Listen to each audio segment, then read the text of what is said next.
Hi, I'm Veronica and welcome to my channel.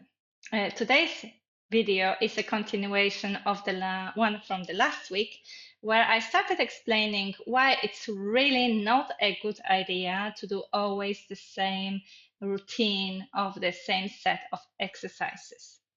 And today I will tell you about another really important reason, and that is that our bodies really love diversity. If you haven't done it yet, don't forget to subscribe and to hit notification button so that you don't miss the next parts of this little series.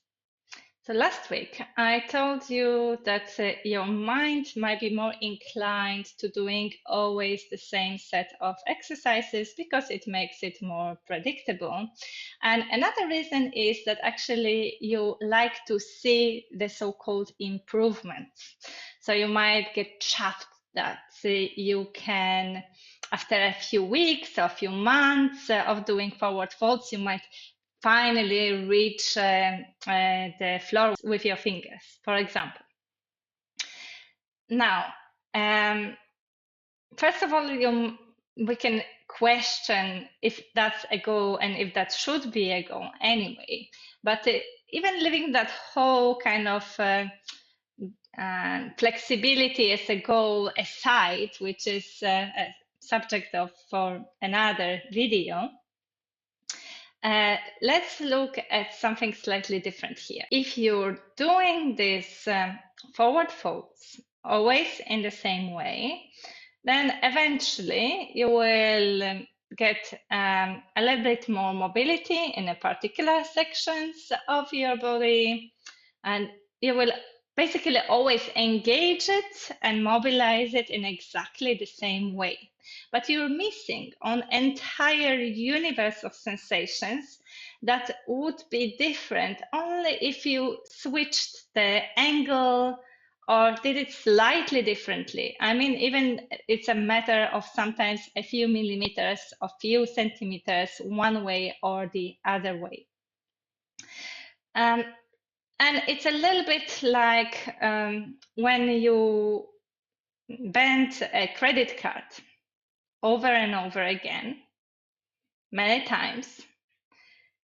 The first you will see some crease, and eventually what will happen? Well, it will snap. So it's super easy if you're doing this kind of linear kind of exercise, and many of the traditional forms of movement and exercise are very linear, you will end up with some imbalances. It will be over strengthening and over kind of tensing one section of the body with entirely skipping and keeping dormant other muscles or group of muscles. And your body really enjoys that diverse diet of movements. So if you keep on repeating something over and over again, exactly the same way, and the best example of that would be the vinyasas of the vinyasa yoga styles, when you kind of go through these extreme flexions and extensions. That is when the repetitive strain and eventually injury can occur. And it's very easy to prevent that. It's the playfulness, the exploration, and adding something new, adding new kind of movement, novel, the ones that you're not used to, the ones that you're not comfortable with, but the ones that will give you your fascia the possibilities to slide and glide in a new way, that will challenge your muscles in a new way. So again, let's give it a try. And let's do it in an example of a quite common yoga pose, eye of a needle. Okay, so let's make the way down.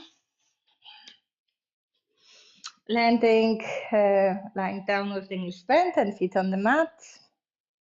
And first, let's do it in a traditional kind of yogic way. That means you lift one foot off the mat, cross the leg over the other leg, and then lift the other leg so that you bring both legs towards you and grasp either your thigh or your shin, bringing the legs closer towards you. And you might notice how does it feel, where you feel the stretch or any other sensations in the body, where there is tension, where is the resistance, how does it feel in general. Then you can release it, lower one foot, lower the other foot, give yourself a tiny break.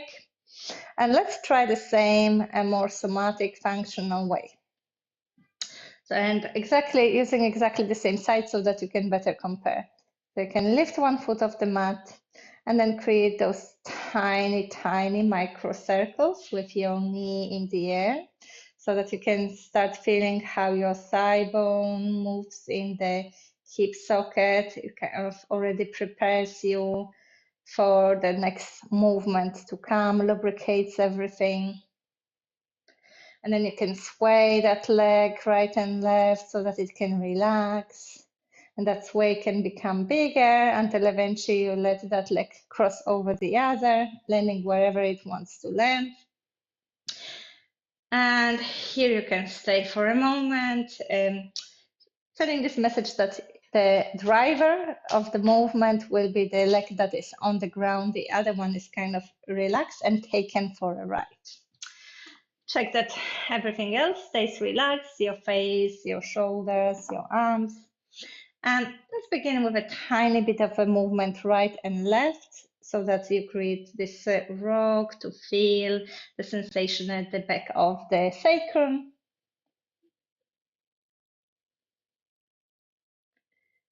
And only after a while you can add, starting from that standing leg, lift the foot off the mat and start creating a circular movement.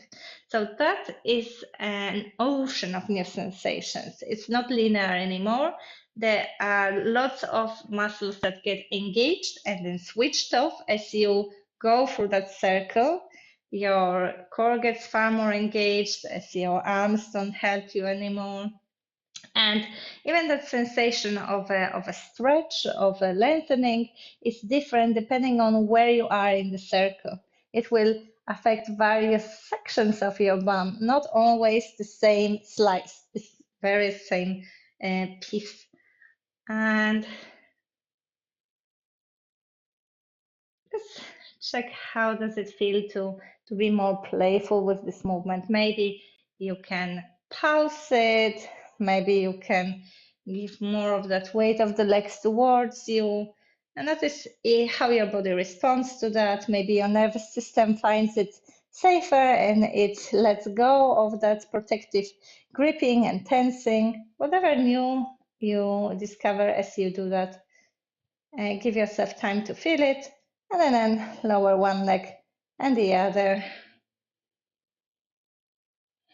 Feel that aftermath, all those sensations that still linger after you came out. So this is the difference in doing something always the same way and the very linear, kind of rigid way, and being more playful about it, diversifying the movement. So to sum up, our fascia loves being moved and sliding and gliding in a new and different ways rather than being stuck in the same patterns. And being playful rather than having specific goals is much more helpful. Now, there's one more thing I wanted to mention, and this is you don't feel the same every day.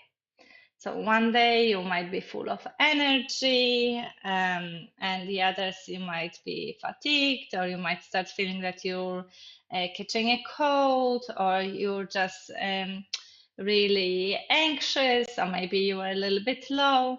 And I don't see any reason why would you go exactly through the same movements, through the same routine every day. I mean, I know what is the reason. That is that feeling that you have to be disciplined, that that it's something good for you, and maybe it gives you that extra reward. Yeah, I'm so good. I can discipline myself to do that thing no matter what, even if I feel so low, even if I feel so tired, I can overcome my body. I can ignore all this and still do what I'm meant to do. But actually listening to your body in these moments would be much better for you. So if sometimes all your body needs is some restorative pose, or maybe even nothing physical at all, and a little bit of breathing or meditation.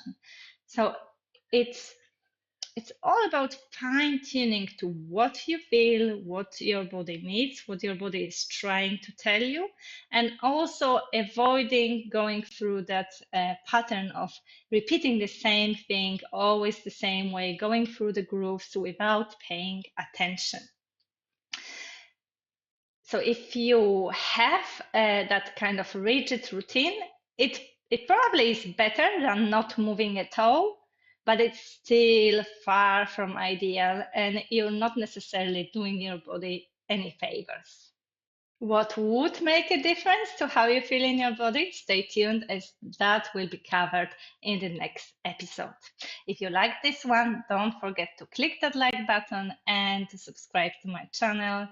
And if you would like to get to know how I work with my clients, check out my website, www.withmeta.eu. I will link it in the description below. See you next time.